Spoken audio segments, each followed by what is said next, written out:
Hi friends, welcome back to Paru Naresh recipes. నేను పారిజాత. ఇవాళ మన స్పెషల్ రెసిపీ వచ్చేసి రవ్వ బర్ఫీ. ఎప్పుడైనా స్వీట్ తినాలనిపిస్తే ఇలా సింపుల్గా రవ్వతో స్వీట్ చేసుకోవచ్చు. చాలా బాగుంటుంది. చూడండి, ఇలా సాఫ్ట్గా మెత్తగా వస్తుందన్నమాట. సో మరి ఈ సింపుల్ అండ్ హెల్దీగా ఈ రవ్వతో చేసిన ఈ బర్ఫీని ఇంతకీ ఎలా చేయాలో చూద్దాం. దీనికోసం ముందుగా స్టవ్ ఆన్ చేసి ప్యాన్లోకి ఒక 2 కప్పుల పాలను తీసుకోండి. అంటే మీరు పాలు ఏ కప్పుతో అయితే తీసుకుంటారో అన్ని ఇంగ్రీడియంట్స్ అదే కప్పుతో తీసుకోవాలి. సో మంటని మీడియం టు హై ఫ్లేమ్ మధ్యలో పెట్టి ఇలా పాలు కొంచెం మరిగేంత వరకు మరిగించండి. చూడండి, ఇలా పాలు మరగడం స్టార్ట్ అయ్యాయి కదా.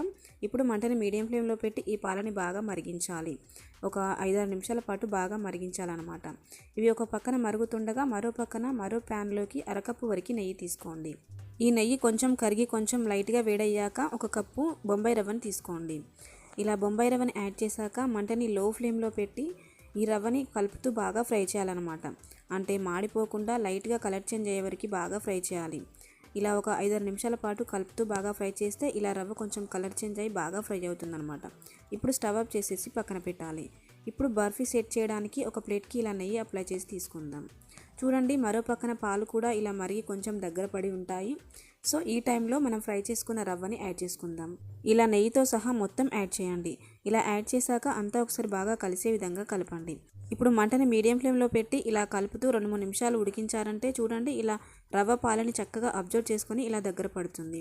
ఇలా ఒక 2 నిమిషాలు కలుపుతూ రవ్వని ఉడికించాక ఇందులోకి స్వీట్కి సరిపడా చక్కెరని యాడ్ చేయాలి. ఇక్కడ 3/4 కప్పు చక్కెరని యాడ్ చేశాను. ఈ 3/4 కప్పు చక్కెర అయితే స్వీట్ కరెక్ట్గా సరిపోతుంది. చూడండి, ఇలా కలుపుతుండగానే చక్కెర అంతా వేడికి ఇలా కరిగి కొంచెం కన్సిస్టెన్సీ లూజ్ అవుతుందన్నమాట.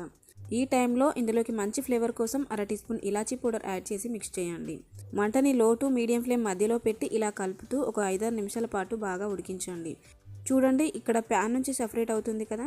ఇలా సపరేట్ అయ్యేంత వరకు కలుపుతూ బాగా ఉడికించండి. ఇలా ఉడికించాక ఇప్పుడు ఈ బర్ఫీని స్టవ్ ఆఫ్ చేసేసి మనం ఇందాక నెయ్యి రాసి పెట్టుకున్న ప్లేట్లోకి యాడ్ చేసుకుందాం. ఇలా ప్లేట్లోకి మొత్తం తీసుకున్నాక ఇలా స్పూన్తో అంతా ఈవెన్గా వచ్చే వరకు బాగా సెట్ చేయండి. చూడండి, ఇలా సెట్ చేశాక ఇందులోకి గార్నిష్ కోసం కొన్ని డ్రై ఫ్రూట్స్ని యాడ్ చేస్తున్నానండి.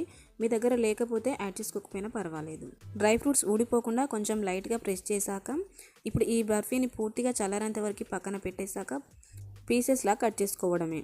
చూడండి, ఇక్కడ మీకు ఏ సైజ్ కావాలంటే ఆ సైజులో కట్ చేసుకోవచ్చు. చూడండి, ఇలా చాకుతో కానీ లేదా స్పూన్తో కానీ తీస్తుంటే పీసెస్ ఈజీగా ఉడివస్తాయి. అంతే, చాలా సింపుల్గా చేసుకోవచ్చు. అన్ని ఇంట్లో ఉన్న ఇంగ్రీడియంట్స్తోనే ఇలా ఈజీగా స్వీట్ చేసుకోవచ్చు. సో ఫ్రెండ్స్, మరి ఈ రవ్వతో చేసిన ఈ సింపుల్ బర్ఫీ రెసిపీ మీకు నచ్చిందా? నచ్చితే ఈ వీడియోని లైక్ చేసి మీ ఫ్రెండ్స్కి షేర్ చేయండి. మీరు ఓసారి ఇంట్లో ఇదే ప్రాసెస్లో ట్రై చేసి మీకు ఎలా టేస్ట్ వచ్చింది, ఎలా కుదిరింది అనే ఫీడ్బ్యాక్ని కామెంట్లో షేర్ చేయండి. ఈ రెసిపీ నచ్చితే ఒక లైక్ చేసి మీ ఫ్రెండ్స్కి షేర్ చేయండి.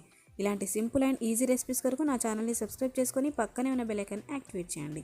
ఇలా చేయడం వలన నేను పెట్టే లేటెస్ట్ రెసిపీస్ని మిస్ అవ్వకుండా ముందుగా మీరే చూడొచ్చు. Thanks for watching.